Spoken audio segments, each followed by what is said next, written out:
Today we will introduce the power cord and air pipe connections of the machine. This is a 220 volts 10A plug. The other end of the power cord is connected to the machine. The power cord is connected to this place. Pay attention to the direction and position. Sorry, the power cord should enter the machine from the bottom of the machine.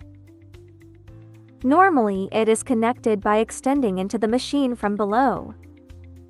This is the main switch that turns on the power of the machine. Push the switch up to turn on the power. Next we will introduce how to connect the air to the machine.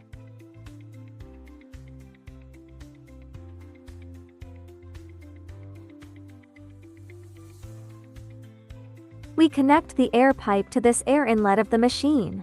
To the left or to the right is the switch for the air.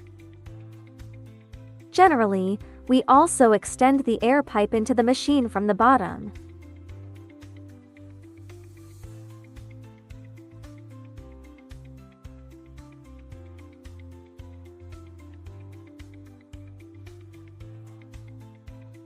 This is the air switch. Move it left or right to turn the air to the machine on or off. This is an air booster pump, which mainly delivers air to the dispensing valve. Next we can turn on the PC power of the machine. Press the PC switch to turn on the power of the computer host. Press the switch below to turn on the computer.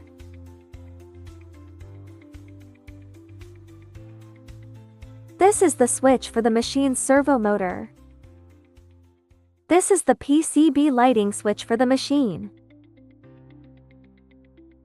One is the servo switching power supply of the machine, and the other is the power supply of the PC host. Then on the right side is the debugging of the PCB conveying width. This is to adjust the width larger. The other one on the right is a button to reduce the PCB width. These two buttons are for width adjustment and narrow adjustment. This is done by long pressing the switch to adjust the width or width. Now we manually debug the width size of the PCB board. Servo power switch. Machine interior lighting switch. Increase the PCB conveying width. Reduce the PCB conveying width. PC host power switch. This is the temperature control of the dispensing valve heating block, which is used to set the temperature of the glue heating. This is the working air pressure for debugging the dispensing valve. This is to adjust the air pressure in the glue barrel. That's all for today's video. Thank you for watching.